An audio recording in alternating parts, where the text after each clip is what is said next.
Jake Morrison checked the navigation display one last time as the cargo ship Horizon's Edge slipped out of hyperspace.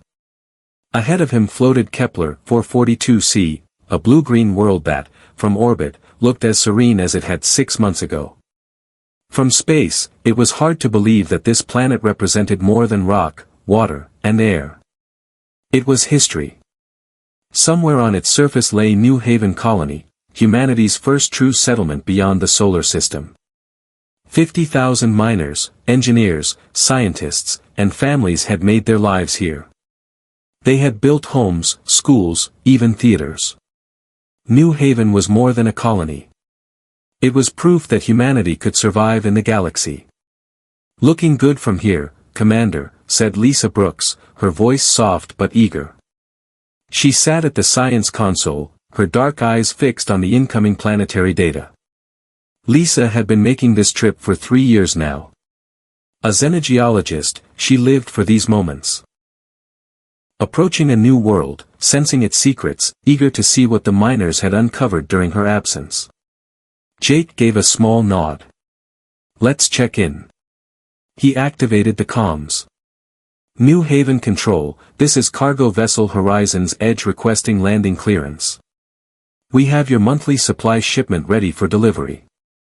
He waited for the familiar voice of Danny Shaw, the cheerful controller who always greeted incoming ships with jokes that warmed even the coldest void. But this time, the channel was silent. Jake frowned, adjusting the frequency. "New Haven Control, please respond." Still nothing. Lisa's brow furrowed. "Commander. I'm not picking up any of the usual signals. No industrial activity. No reactor output. No comm traffic. Nothing." Jake's stomach sank. "Run a full surface scan." The scanners swept across the surface, their beams cutting through cloud and atmosphere, painting the landscape with data. But what they revealed made no sense at all. Lisa's voice trembled. "The entire colony, it's gone. The site has been turned into glass.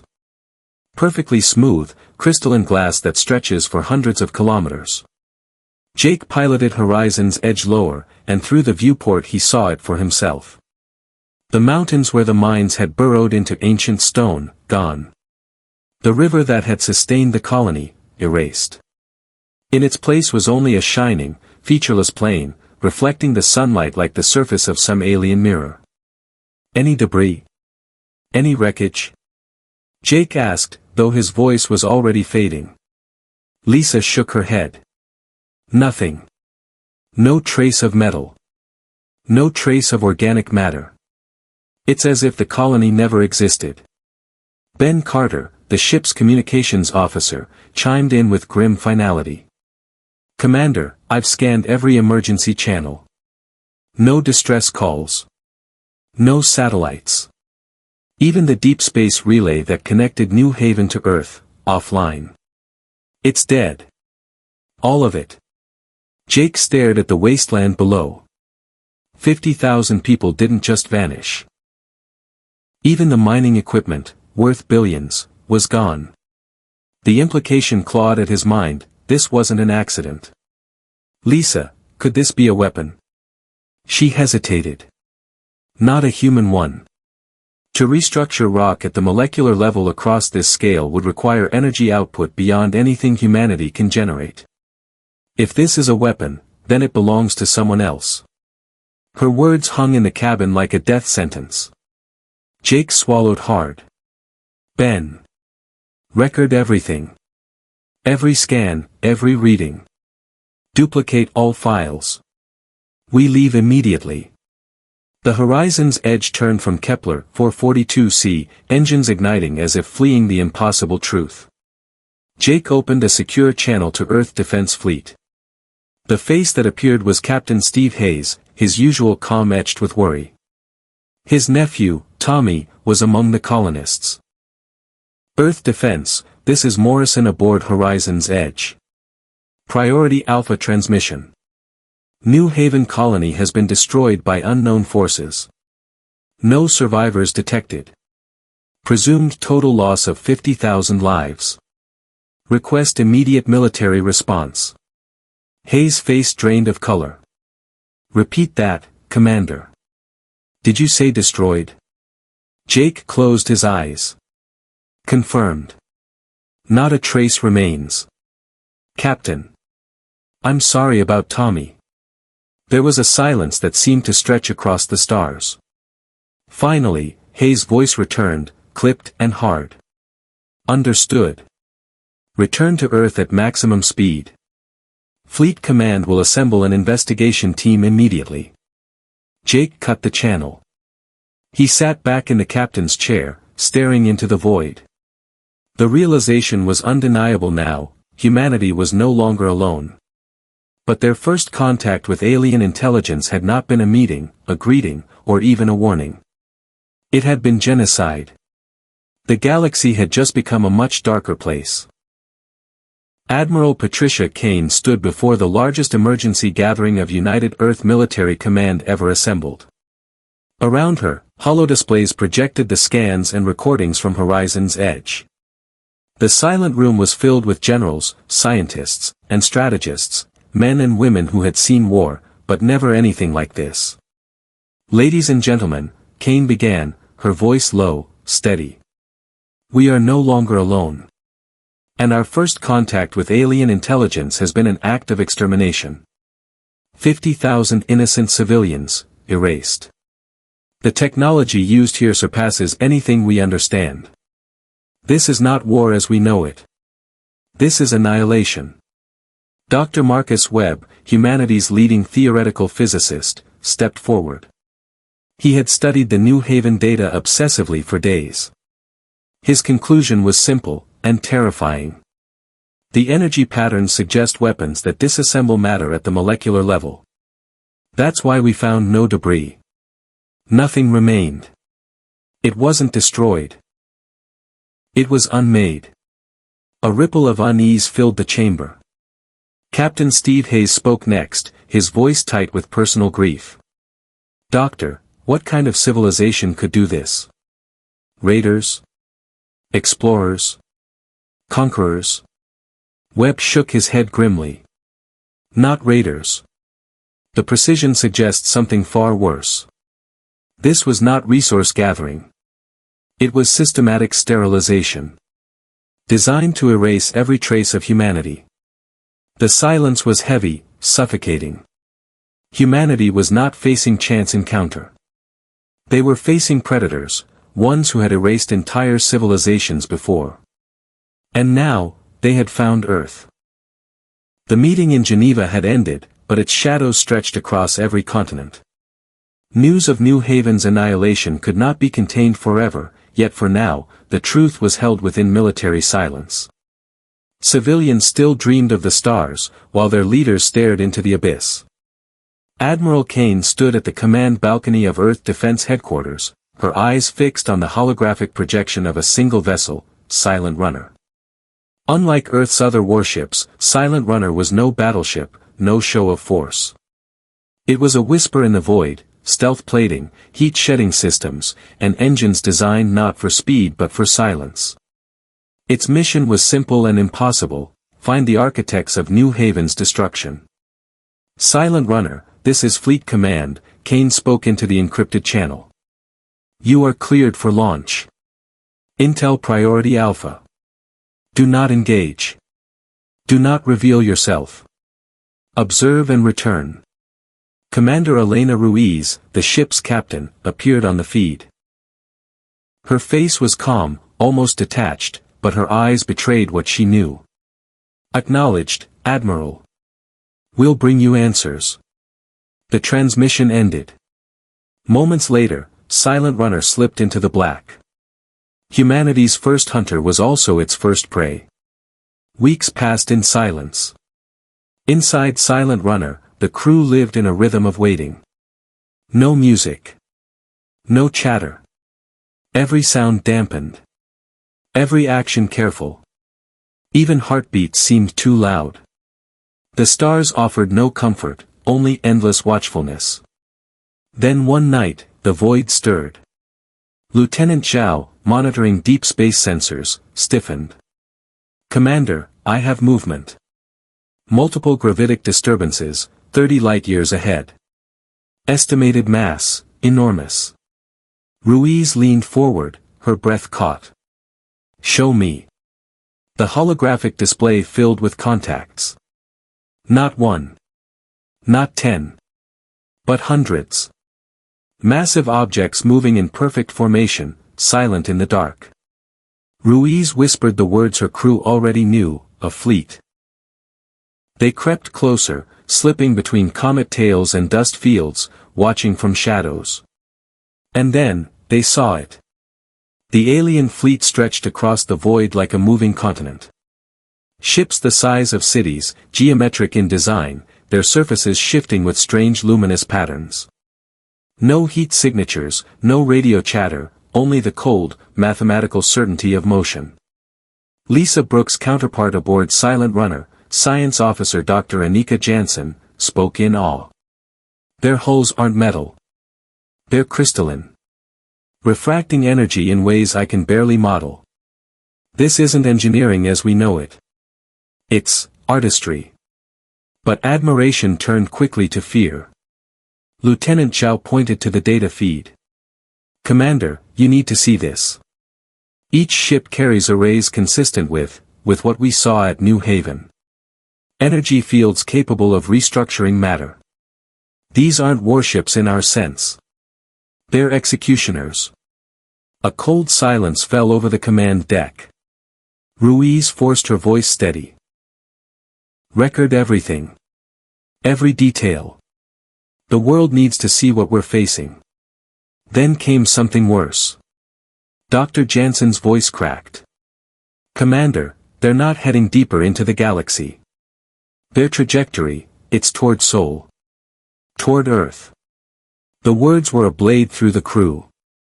For weeks they had lived with the unspoken hope that perhaps New Haven was a warning, a mistake, a singular tragedy. But this was intent. The fleet was coming to finish what it had started. Back on Earth, Admiral Kane listened to Ruiz's transmission in a silence so heavy it felt like stone pressing down on her lungs. The recording of the alien fleet played in the war room, its strange crystalline giants moving in eerie perfection. Captain Steve Hayes stood at her side, jaw clenched, eyes burning with grief and rage. We have to strike first. If they reach Earth, it's over. Dr. Marcus Webb shook his head. Strike with what? Our heaviest nuclear yields wouldn't scratch them. Even if we threw every ship we have, we'd be insects at their feet. Humanity has no defense against this scale of force. Kane's gaze remained locked on the alien formation. Then we don't fight them head-on. Not yet. We learn. We adapt. We find a weakness. That's what humanity does. Hayes slammed a fist onto the console. Admiral, with respect, adaptation takes time. And time is the one thing we don't have. They're on their way. And when they arrive, his voice broke, but he forced the words through. They'll glass Earth. Just like New Haven. The war room fell into silence. Finally, Kane spoke. Then we must become something they do not expect. Something they cannot predict. Humanity has always been underestimated. That will be our weapon. Far from Earth, Silent Runner drifted in the shadows of the alien armada. Ruiz's crew moved like ghosts, recording every shift, every formation, every strange pulse of alien energy. But then the unthinkable happened. The fleet slowed. The colossal ships began to reconfigure, their crystalline surfaces folding like living origami. And in the center of the formation, space itself seemed to ripple. Dr. Jansen gasped. Commander, I think they're opening a gate. The void twisted, a wound in reality itself. Beyond it lay a darkness deeper than space, a place where light seemed afraid to exist. One by one, the alien ships slipped into the gate, vanishing into whatever abyss awaited. Lieutenant Zhao's hands shook over the console. They're not traveling by hyperspace. This is something else. A technology far beyond even theoretical human physics. Commander, we shouldn't be here. If they detect us. Hold position, Ruiz ordered. Her voice was iron, though her heart thundered in her chest. We need to know where that gate leads. As the last of the alien ships disappeared, Silent Runner drifted alone before the great wound in the cosmos. Ruiz stared at it, and for the first time in her career, she felt truly small. Not as a captain. Not even as a human. But as a mote of dust in a storm far beyond comprehension. Still, she gave the only order she could. Follow them. The crew hesitated, their fear heavy in the air. But one by one, they obeyed. Engines hummed to life. The ship angled toward the gate. And with a final shudder, Silent Runner slipped into the darkness beyond. Back on Earth, the last words of Ruiz's transmission echoed through the war room. Captain Hayes whispered them aloud, as if to himself. Follow them. Admiral Kane stood rigid, her eyes fixed on the recording of the alien gate. In that moment, humanity's choice was clear. They were no longer explorers. No longer colonists. They were prey standing at the edge of a predator's den. And the predators had already marked their world. The void on the other side of the gate was not space as humanity knew it. Commander Ruiz gripped her chair as Silent Runner emerged into a place without stars. The ship's instruments screamed confusion, gravity without mass, radiation with no source, signals that folded back on themselves like echoes from another dimension. Dr. Jansen whispered what the crew already felt, this isn't a star system. It's a construct. The void stretched endless, but it was not empty. Vast shapes drifted through the darkness, titanic structures, larger than planets, built of the same crystalline lattice as the alien fleet. They were not ships. They were foundations. A nervous laugh slipped from Lieutenant Zhao. My God, it's a factory. A factory the size of a galaxy. The alien fleet moved with flawless precision, taking up formation around one of the colossal structures. From its surface, rivers of light flowed, feeding the ships, rearming them, repairing them. Energy bled into the void like veins of a living creature. Dr. Jansen adjusted her scanners, her face pale in the dim glow. These structures are growing. They're not finished. It's like watching coral spread across a reef. The fleet isn't their purpose. The fleet is just maintenance. Ruiz swallowed hard. Maintenance for what? And then, from the abyss, came the answer. A shadow moved. Not one of the crystalline giants, not a ship. Bigger. Vast beyond reckoning. A silhouette so large it blotted out even the artificial light of the structures. The crew fell silent. For a long moment, none of them breathed. Jansen's voice shook. Commander, that's not a ship. That's a being. It drifted past them, slow as eternity, its form indistinct, shifting, as though space itself bent to clothe it. Its surface rippled with patterns that no human eye could follow, symbols that seemed half mathematics, half living script. Zhao muttered, almost to himself, it's not theirs. The fleet. It's serving it. Ruiz forced herself to speak. Record everything. And hold us steady. If it notices us. But the being paid them no mind. It moved with terrible grace, ignoring the tiny human vessel, as though they were less than dust motes in a hurricane. For the first time since New Haven, Ruiz felt something worse than fear. She felt insignificance. Back on Earth, the war room watched in stunned silence as Ruiz's transmission relayed across the gulf of space. Dr. Marcus Webb leaned against the table, pale and trembling. This changes everything. The fleet we saw isn't the enemy. They're servants.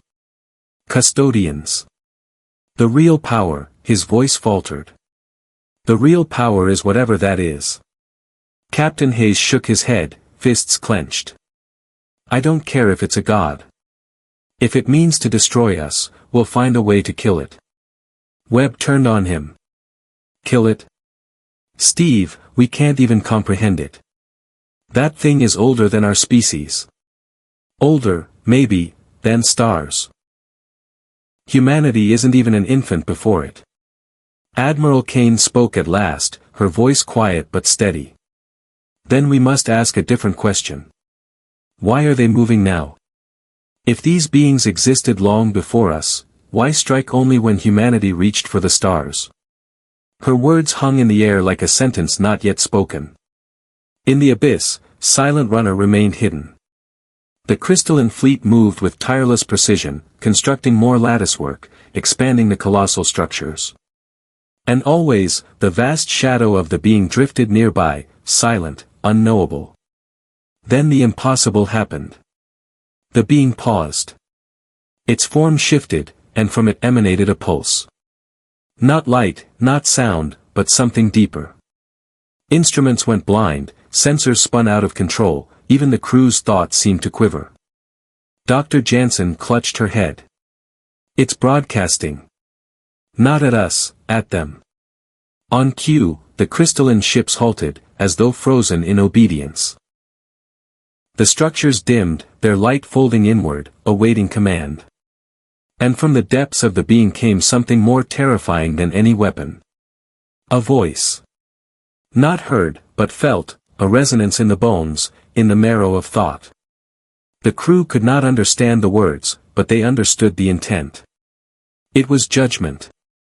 It was hunger.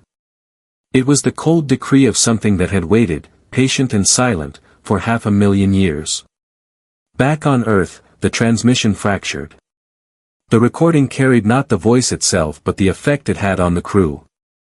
Ruiz's face contorted in silent pain, her crew staggering as though gravity had tripled, as though reality itself bent beneath the message. Then the feed cut to black. The war room erupted in chaos.